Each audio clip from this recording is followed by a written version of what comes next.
ఈ రోజుల్లో గూడా ఇంత ఏఐ టెక్నాలజీ నడుస్తున్న రోజుల్లో గూడా ఎందుకు విద్యార్థులు ఇప్పుడు గూడా దయ్యంని నమ్మి దయ్యం ఉందేమో అని భయపడి కాలేజీలు, హాస్టల్‌లు ఖాళీ జేసి పోవాల్సొస్తుంది. విద్యార్థుల్లో సైంటిఫిక్ టెంపర్ అనేది ఎందుకు బిల్డ్ చేయలేకపోతున్నాం మనం?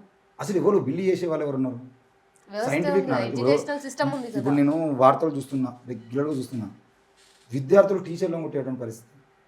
ఆ మధ్య కాలంలో తుక్కుగూడ దగ్గర ఒక గవర్నమెంట్ స్కూల్‌లో ఒక సీనియర్ రిటైర్మెంట్‌కు దగ్గర ఉన్నటువంటి ఒక టీచరు కాలు తాకిందని చెప్పేసి అయ్యప్ప మాల తీసుకున్నటువంటి విద్యార్థులు ఆ విద్యార్థికి కాలు తాకిందని చెప్పేసి తన్నిండని చెప్పేసి అయ్యప్ప స్వామి అందరూ కొట్టిర్రు. హ్మ్. నేను మనోభావాలు దెబ్బతిని వచ్చి కొట్టిర్రు. నేను ఏమంటున్నా అంటే ఈడ విద్యార్థులను ఏమన్నా అంటే కొడతారేమో అనేటువంటి భయంలో టీచర్లు ఉన్నారు. రెండవది ఏంది అని అంటే ఎవరన్నా ఒకరు సైంటిఫిక్ టెంపర్ గురించి చెప్పేటువంటి టీచర్ ఉండేదంటే ఆయన టార్గెట్ చేస్తున్నారు మిగతా వాళ్ళందరూ కలిసి. వీళ్ళందరూ ఏం చేస్తున్నారు? బోనాల పండుగ వచ్చింటే బోనాల సెలబ్రేషన్స్ స్కూళ్ళలో, దసరా పండుగ వచ్చింటే దసరా సెలబ్రేషన్స్, బక్రీద్ వచ్చింటే బక్రీద్ సెలబ్రేషన్స్, ఏంటిది క్రిస్మస్ వచ్చింటే క్రిస్మస్ సెలబ్రేషన్స్, క్రిస్మస్ ట్రీ స్కూల్లో పెట్టి మీరు అందరూ వైట్ డ్రెస్ వేసుకొని రావాలని చెప్పేసి పిల్లలందరితో క్రిస్మస్ సెలబ్రేషన్ చేసి ఆ స్కూల్లో ఉన్నటువంటి ఎవరో ఒక విద్యార్థితోని ఆయన ఒక తాత ఉంటాడు. ఆ తాత డ్రెస్ వేసుకుని వచ్చి వీళ్ళందరూ తాతకు మొక్కుడు, చెట్టుకు మొక్కుడు, పూజలు చేసుడు. ఇక వీళ్ళు ఎట్లా సైంటిఫిక్గా ఆలోచిస్తారు? మెట్రో ట్రైన్లో ప్రయాణం చేస్తున్నటువంటి విద్యార్థులు ఒక చిన్న పిల్లగాడు స్కూల్కి వెళ్ళకుండా వాడు మెట్రో ట్రైన్లో కూర్చొని మోడీ మోడీ మోడీ మోడీ మోడీ అంటాడు. ప్రపంచ దేశాలు ఏం చేస్తున్నాయి? అదే మెట్రో ట్రైన్లలో మీరు ఒకవేళ చైనా స్కూల్స్కు సంబంధించిన విద్యార్థులు చూస్తే మెట్రో ట్రైన్లో కింద కూర్చొని హోంవర్క్ రాసుకుంటూ ఉంటారు. చాలా రిజల్ట్స్ వచ్చినాయి ఈ విషయం మీద. జపాన్తో పోటీపడి, చైనాతో పోటీపడి, రష్యాతో పోటీపడి, యూకేతో యూఎస్తో పోటీపడి మనం టెక్నాలజీ రంగంలో కానీ మనం విద్యా వ్యవస్థను కానీ వాళ్ళకు పోటీపడి తీసుకుపోయేటువంటి పరిస్థితుల్లో లేకుండా 10th క్లాస్ ఉపవాచకాలలో రామాయణాన్ని పెట్టి రామాయణం వృద్ధి అయ్యేటువంటి ప్రయత్నం చేస్తున్నప్పుడు ఏఐ టెక్నాలజీ వచ్చేది ఉంటుంది. ఇంకా అంతకన్నా గొప్ప టెక్నాలజీ వచ్చేది. మనం చదువుతున్నటువంటి చదువులలో టెక్నాలజీ లేదు కదా. మనం చదువుతున్నటువంటి చదువులలో ఇప్పటికీ మూఢనమ్మకాలే ఉన్నాయి కదా. మనం చదువుతున్నటువంటి మన చదువులు చెప్పేటువంటి టీచర్లు కూడా ఇంకా మూఢనమ్మకాలనే ఉన్నారు కదా. ఇంకా ఈ టెక్నాలజీని అందుకున్నటువంటి పరిస్థితులు ఎక్కడ ఉంటాయి? ఈ దేశంలో ఇప్పటికీ ఈ దేశానికి నోబెల్ బహుమతులు ఎందుకు రావట్లేదు? ఈ దేశంలో పుట్టి, ఈ దేశంలో పెరిగి, ఈ దేశంలో వస్తువులు లేక ఇక్కడ నుండి ప్రపంచ దేశాలకు వెళ్ళినటువంటి సైంటిస్టులకి నోబెల్ బహుమతులు వస్తాయి. ఈ దేశంలో పుట్టి, ఈ దేశంలో పెరిగి, ఈ దేశం వాడు అమెరికాకు పోయి, ఆస్ట్రేలియాకు పోయి, జపాన్కు పోయి అక్కడ వాళ్ళ ప్రయోగాలు చేసి ఆ దేశంలో వాళ్ళు నోబెల్ బహుమతి తీసుకుంటున్నట్టే ఈ దేశంలో సైన్స్ రంగానికి ఎందుకు నోబెల్ బహుమతులు రావట్లేదు? మన దేశంలో సైన్స్కి అసలు ఏ స్కూల్లో, ఎన్ని ప్రభుత్వ పాఠశాలలో ల్యాబులు ఉన్నాయి? ఆ ల్యాబులలో కెమికల్స్ ఉన్నాయి. ఎంతమంది విద్యార్థులు కనీసం 7th, 8th, 9th, 10th చదివేటువంటి విద్యార్థులు ఎంతమంది ఎన్ని ప్రయోగాలు చేస్తున్నారు? ఆ ప్రయోగాల వల్ల ఫలితాలు ఏముంటాయని చెప్పేసి కొత్త ప్రయోగం చేసేటువంటి పరిస్థితులు ఏ స్కూల్లో ఉన్నాయి? ఇంటర్మీడియట్ పోయింటే ఇంటర్మీడియట్లో ఉన్నాయా?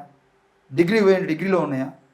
కేవలం సెమిస్టర్ ఎగ్జామ్స్ లాస్ట్ మూమెంట్లో ల్యాబ్ పరీక్షల కోసం అని చెప్పేసి ఆ ఒక్కరోజు ల్యాబ్లో పిలిచి ల్యాబ్లో ఏదో ఒక ప్రశ్న ఇచ్చి ప్రశ్నకు సంబంధించినటువంటి ఏదో మీరు ప్రయోగం చేసినట్టు 99% విద్యార్థులు దానికి సంబంధించిన కాన్సెప్ట్ పట్టుకొని వచ్చి రాసి దాన్ని ఏదో కెమికల్ తీసుకుపోయి అక్కడ చూపిస్తారు. రాసిన దానికి 30 మార్కులు, దానికి 10 మార్కులు అని చెప్పేసి 50 మార్కులు, దానికి 40 మార్కులు వేసి పాస్ చేస్తారు.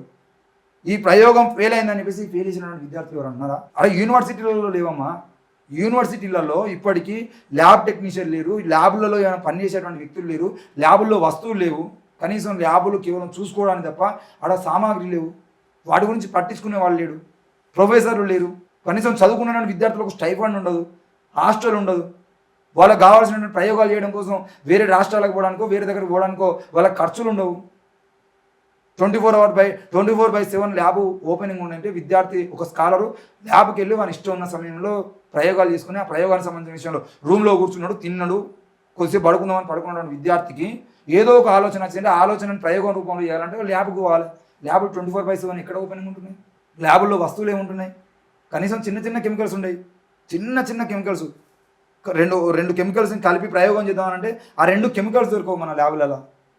కేవలం ఆ పొటాషియం, కార్బన్ సంబంధించిన కొన్ని వస్తువులు తప్ప ఏముండవు ల్యాబులలో. ఇక సైన్స్ ఎట్లా అభివృద్ధి చెందుతుంది?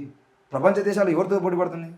ప్రపంచ దేశాలలో చైనా లాంటి దేశాలలో 7th క్లాస్ రాకముందే విద్యార్థులకు టాయిలెట్స్ ఎట్లా వాష్రూమ్స్ ఎట్లా క్లీన్ చేయాలి, క్లాస్ రూమ్లో ఎట్లా బిహేవ్ చేయాలి, పెద్దవాళ్ళతో ఎట్లా బిహేవ్ చేయాలి, వాళ్ళ రూల్స్ ఏంటి?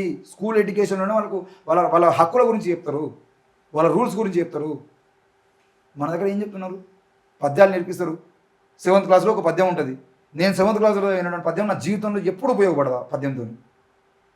మళ్ళీ ఏదో తెలుగు ప్రొఫెసర్లు ఎప్పుడో ఒక సందర్భంలో గుర్తు చేసినప్పుడు ఎక్కడో ఏదో వీడియో చూసినప్పుడు అరే ఈ పద్యం నేను చిన్నప్పుడు నేర్చుకున్నా అనే గుర్తొస్తుంది తప్ప ఉప్పు కప్పు రంబు నొక్క పోలిక నుండి అనే పద్యం ఉన్నది. అది నా జీవితంలో దేనికి ఉపయోగపడుతుంది? అది మంచి విషయం కదా. మంచి విషయమే. మంచి విషయం చెప్పడం కోసం సైన్స్ ఉంది కదా. మంచి విషయాలు సైన్స్ రూపంలో చెప్పచ్చు కదా. నేను పద్యాలను తప్పట్లేదు, వాళ్ళు రాసిన వాటిని తప్పట్లేదు. ఎస్ నేర్పి